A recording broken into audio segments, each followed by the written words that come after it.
एक छोटे से कस्बे में समीर नाम का एक लड़का रहता था।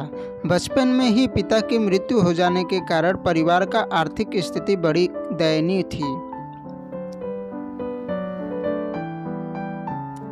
समीर की मां कुछ पढ़ी लिखी नहीं थी, लेकिन उतनी पढ़ाई से नौकरी कहाँ मिलने वाली थी। सो घर घर बर्तन मांजकर और सिलाई बुनाई का काम करके किसी तरह अपने बच्चे को पढ़ा लिखा रही थी। समीर स्वभाव से थोड़ा शर्मीला था और अक्सर चुपचाप बैठा रहता था। एक दिन जब वो स्कूल से लौटा तो उसके हाथों में एक लिफाफा था। उसने माँ को लिफाफा पकड़ाते हुए कहा, माँ, मास्टर साहब ने तुम्हारे लिए ये चिट्ठी भेजी है, जरा देखो तो इसमें क्या लिखा है।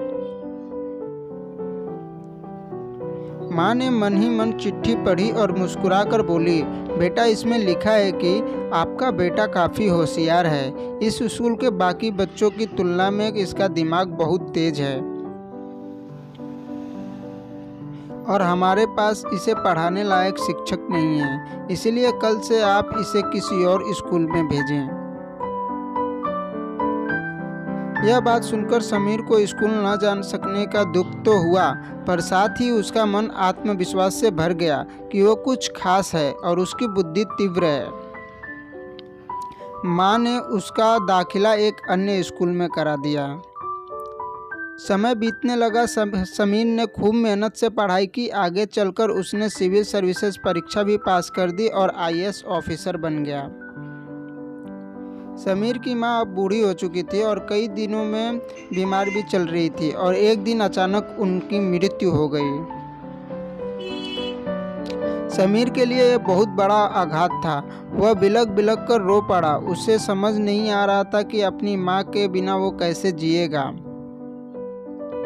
रोते रोते ही उसने माँ की पुरानी अलमारी खोली, हाथ में उनकी माला, चश्मा और अन्य वस्तुएं लेकर चूमने लगा। उस अलमारी में समीर के पुराने खिलौने और बचपन के कपड़े तक संभाल कर रखे हुए थे।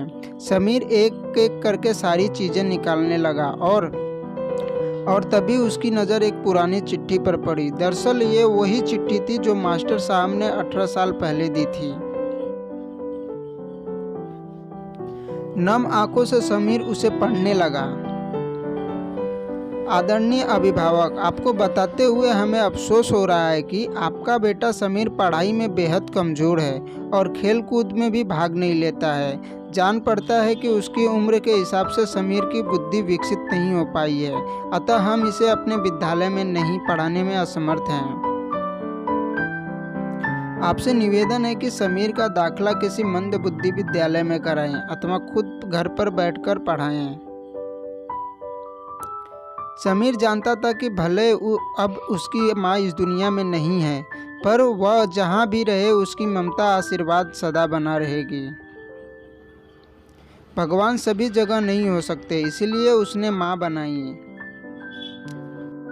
माँ से बढ़कर त्याग और तपस्या की मूरत भला और कौन हो सकता है। हम पढ़ लिख लें, बड़े होकर कुछ बन जाएं, इसके लिए वो चुपचाप जाने कितनी कुर्बानियाँ देती हैं। अपनी ज़रूरतें मारकर हमेशा हमारी शौक पूरे करती है। यहाँ तक कि संतान बुरा व्यवहार करे तो भी माँ उसका भला ही सोचती है। सचमुच माँ जैसा कोई नहीं हो सकता। इसी तरह के वीडियो देखने के लिए हमारे चैनल को सब्सक्राइब कर लें। धन्यवाद।